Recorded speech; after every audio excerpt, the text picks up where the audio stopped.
But being in a position where I can even think to reflect on what other people are doing and know that I have that access to it is within itself a privilege.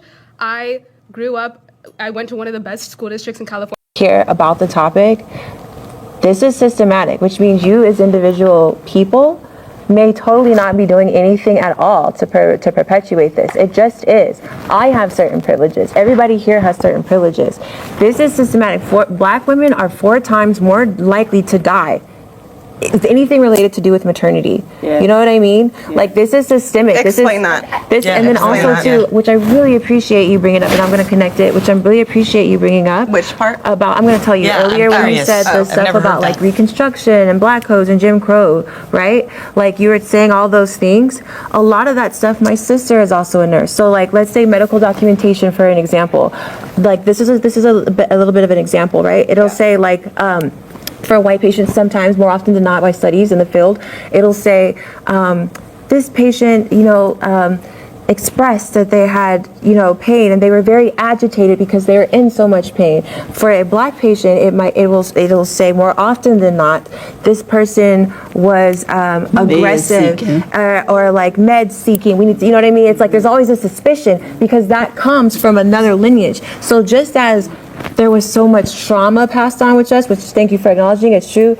There was a lot of other stuff passed on to a lot of other people, and that's why we have people marching in the streets chanting that same rhetoric in 2025. And so I think there's this misconception that like if we acknowledge white privilege exists, I went viral for saying that when I was on another platform and they asked me 5 years ago, do white people experience racism? And I said no, because in context, which we don't know and we're not taught, so I'm not mad at anybody here, because as a teacher I realize the fundamental thing is that we don't know our own history as Americans, race aside. And maybe if we did, we could actually get past race and deal with the issues that are affecting all of us, like classism and foreign entities. And to your point, people at the top controlling these narratives and all this other stuff. But I'm gonna stop because I could go on forever. But as a teacher and just as a human being, the fact that there's no systemic fundamental basis to anything that we're saying when we talk about the nuance of white privilege, because it was built into systems. The whole idea of race was a construct. There's only one race, that's the human race. Correct. There are Black people that will hear that and get so pissed off at me for saying that. But that is the truth. That's what we got to get back to. Racism is not about Blackness. Racism is about whiteness. Because when slavery happened,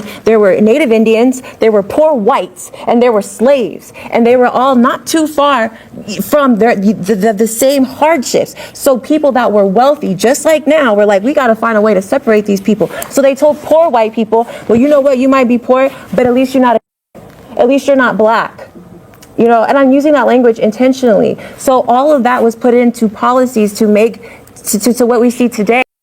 So it's just, I understand what you're saying about the Band-Aids in the hair, and it's real. Shout out to Fenty. But it's a Fenty bra. I love it. I love it. But couldn't it be also because of the population rather than the color of your skin? Could it be like, oh, we're learning how to do hair? Yeah, but she's sharing let me her finish. experience. Let me finish what I'm sharing. Yeah, let me finish what I'm history. saying. Can I finish my thought, please? So we're looking at the population. The Black community is 13%. So when people are learning to do hair, maybe it has nothing to do with just because you're Black. It has to do with people are learning how to do the majority of the population's That's always hair. been the excuse. That's true, but I'm just saying that it could be. This is what I'm saying. But we see everything in color, and when I've gone to board meetings, this is what bothers me. I go to a school board meeting, and they talk about white privilege and this. So you're telling my child, who's never been a part of, Jim Crow law, racism, any of this, that she's an oppressor and that Black kids are oppressed. I believe both of them are evil, and I'll tell you why. Number one, how do you keep a person down? You tell them they're a victim, and there's no way of rising up. I do agree with that. And I think that's a psyop. I think that's psychological warfare. My Black excellence. Yeah, let me finish. So I think that's a psychological warfare against the Black kids, and I think it's also a psychological warfare against white kids, because they have to feel shame and guilt of something that they've never been a part of, and it's a divide. Now they're pitting white kids against Black kids. That's wrong, because again, as a Christian, we believe there is no such thing as race. We believe we are all in the image of God. That's why it upsets me, because it is divisive. But you see how I'm the one that injected that? So I believe that as history, because historically that's what happened. But to say racism was not a construct that came and was implemented and imposed to validate segregation, Jim Crow. Oh, I think it's awful. The Reconstruction, all that. I'm totally against the racist I'd like to jump into. I would love to hear from you. Okay, so first of all, this was a tough question for me to answer. I ended up answering no. White privilege is not an issue right now, but that was hard because certainly through the vast majority of American history, white privilege has definitely been an issue, and worse than white privilege. You know, slavery and Jim Crow was, I think, and what happened to the Cherokees, the Native, was the darkest chapter of our country's history. And my grandparents are from Arkansas, and my grandma participated in a civil rights movement, and I 100% know that that happened. And I'm so sorry that that's still happening to you. That's so completely wrong.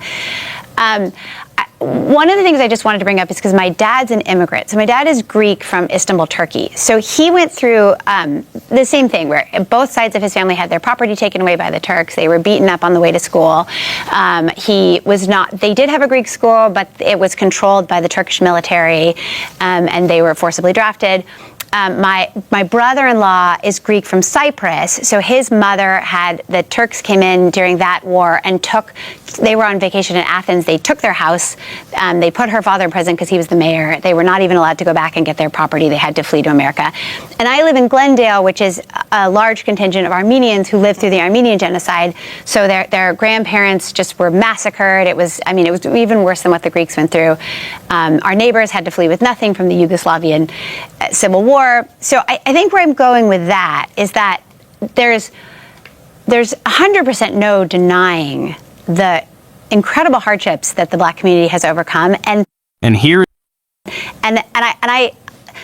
agree with where you're coming from that we shouldn't pretty that up. I want to make a point that I was raised really colorblind, and actually the George Floyd thing was helpful for me because I did start to hear more about what the Black community was going through and feeling.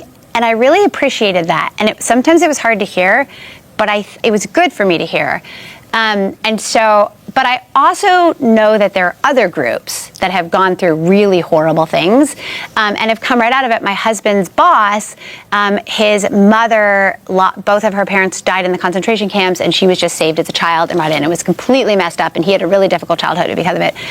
So I think that I would say the reason I went with no, and like I said, that was a tough choice for me. But in 2025, I feel that we're a country where there's many groups that have had a tough history, and that at this point in time, there is overall equal opportunities. It's always difficult to be in the minority, but I don't know how much things can be distinguished between the difficulty of being in the minority and then overt racism.